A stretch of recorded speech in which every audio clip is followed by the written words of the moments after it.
If 120 men can do a work in 8 hours per day to complete the cutting of 200 plants in 40 days. 120 మంది మనుషులు రోజుకి 8 గంటలు చొప్పున 200 మొక్కల్ని కట్ చేయాలి అంటే కనుక నరకవేయాలంటే కనుక 40 రోజులు టైం పడుతుందండి. Then the same work of 200 plants cutting, how many days are required for 100 men in 4 hours per day?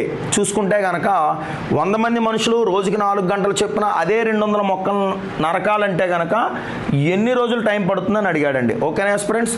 So దీనికి ఫార్ములా ఏంటంటే కనుక గుర్తుపెట్టుకోండి, MDH/W ఈక్వల్ టు MDH/W అండి. ఓకేనా? W అంటే ఏంటంటే వర్క్ అండి.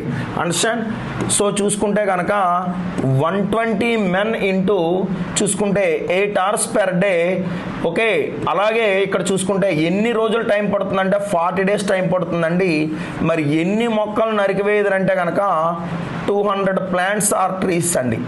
సో చూసుకుంటే ఇలా చూడండి, అదే సేమ్ వర్క్ అంటే కనుక అదే 200 మొక్కలు నరకివేయాలంటే కనుక సో ఇక్కడ గమనించాల్సింది ఏంటంటే ఎంతమంది మనుషులు అంటే 100 men అండి. ఎంతమంది మనుషులు అండి?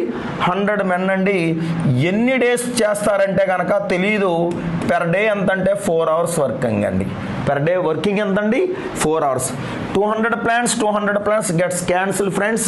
సో చూసుకుంటే కనుక ఇక్కడ 4 hours అవర్స్కి అలాగే ఇక్కడ అవర్స్కి క్యాన్సిలేషన్ అయితే 4 1s 4 2s అండి. ఓకేనా ఫ్రెండ్స్? అక్కడ చూసుకుంటే కనుక చూడండి 25 100 26 120. అండర్స్టాండ్? సో 5 1s 5 అండి, 5 8s 40, 6 2s 12 అండి. అట్లాగే 12 8s ఏమవుతుందంటే కనుక 96 అండి. ఏంటంటే అది 96 అండి. సో 96 days అండి. ఏంటండి ఇది? 96 days అండి. ఆప్షన్ 5 అండి. అండర్స్టాండ్? ఓకేనా ఫ్రెండ్స్? ఇదే మాదిరిగా ఈ యొక్క ప్రాబ్లమ్ని సాల్వ్ చేసి ఆప్షన్ని కామెంట్ రూపంలో తెలియపరచండి. ఓకేనా ఫ్రెండ్స్?